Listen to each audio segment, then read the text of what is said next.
7 जुलाईના રોજ Sachin police station વિસ્તારમાં એક લૂંટ વિથ મર્ડરના બનાવ બન્યા જેમાં સોનીના દુકાનમાં જે લૂંટ થઈ હતી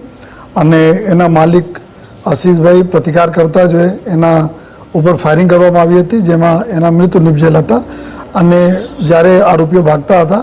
ત્યારે ત્યાંની સ્થાનિક લોકો જોઈએ એના પકડવા માટે પાછળ પડ્યા તો એના 2 લોકોને બી સમાન ઇન્જરી કરવામાં આવી હતી ફાયરિંગ દ્વારા જોઈએ તાત્કાલિક પબ્લિકના હેલ્પથી જો પબ્લિકે એક આરોપી ત્યાંથી પકડાઈ ગયા હતા જોઈએ અને દીપક જો પાસવાન અને એના પૂછપરછમાં એવું આપણે જાણકારી મળી કે આ લોકો દીપક જો આરોપી છે આ પહેલે બી અહીંયા રહી ચૂક્યા છે સુરતમાં કામ ધંધા માટે કડોદરા વિસ્તારમાં પહેલે રહેતા હતા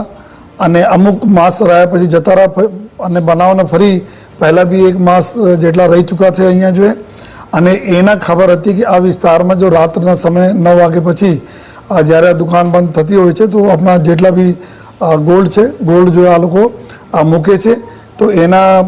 ધ્યાનમાં રાખીને આ બીજા આરોપીઓને ત્યાં બિહાર રાજના હાજીપુર વૈશાલી જિલ્લામાંથી અમુક આરોપીઓને બોલાયા જોઈએ અને પછી જો આ લૂંટને અંજામ આપે અને જ્યારે પોલીસ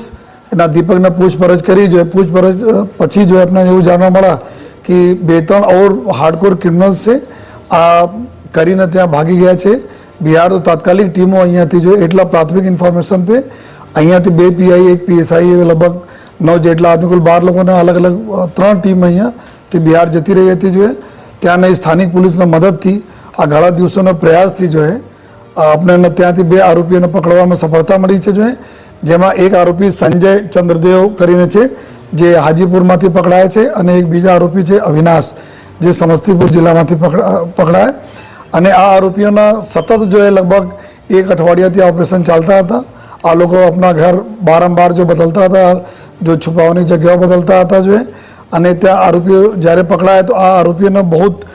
સિરિયસ જો ગુનાહિત ઇતિહાસ પણ છે જોઈએ આમાં જો ચંદ્રદેવ છે અને આ જેટલા બી આરોપી પકડાયા છે અવિનાશના સિવાય જો બાકી જો 3 આરોપી છે આ લોકો જો બેંક ડકૈતી પેટ્રોલ પંપ ડકૈતીઓ જોઈએ હથિયાર વડે લૂંટ કરવાના જોઈએ આ મોટી રકમને જો ચીલ ઝડપ કરવાના જોઈએ નાર્કોટિક્સના કેસીસ આ પ્રકારના કેસીસમાં બધા આરોપીઓ સંડવાયેલા છે જે અમે ઇન્ફોર્મેશન બિહાર પોલીસમાંથી મળી છે જોઈએ આમાં ખાસ કરીને જો સંજય ચંદ્રદેવ છે પાસવાન એના ઉપર જો 5 જેટલા સિરિયસ ગુના આ પ્રકારના ડકૈતી અને આ પ્રકારના ગુના દાખલ થયા છે જો દીપક પાસવાન છે જો અત્યારે સૌપ્રથમ અહીંયાથી પકડાયા હતા એના ઉપર 7 ગુના છે આ તમામ ગુનાઓ બી ડકૈતી અને બેંક રોબરી અને આના પેટ્રોલ પંપ રોબરી આ પ્રકારના ગુનાઓ છે અને ત્રીજા આરોપી એક જો પિન્ટુ પાસવાન છે અત્યારે આ અમારા વોન્ટેડ છે 4 પૈકી 3 આરોપી પકડાઈ ગયા એક આરોપી જો વોન્ટેડ છે એના ઉપર બી 6 ગુના આ પ્રકારના ગુના માં સંડવાયેલા છે આ લોકો જો અલગ અલગ ગુનાઓમાં જ્યારે જેલમાં હતા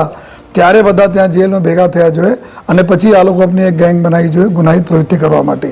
તો અત્યારે જો આરોપી પકડાયા છે અને મુદ્દામાલમાં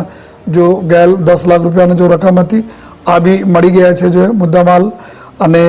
એના સિવાય જો આરોપીઓનો ટ્રાન્ઝિટ રિમાન્ડ ઉપર 4 દિવસ રિમાન્ડ ઉપર લઈ આવવામાં આવેલા છે અત્યારે વધુ જ એના પૂછપરછ અહીંયા ક્યાં હતા બીજા ઓર કોઈ બી એમાં સામેલ છે કે નહીં કોઈ ટીપ આપે છે કે નહીં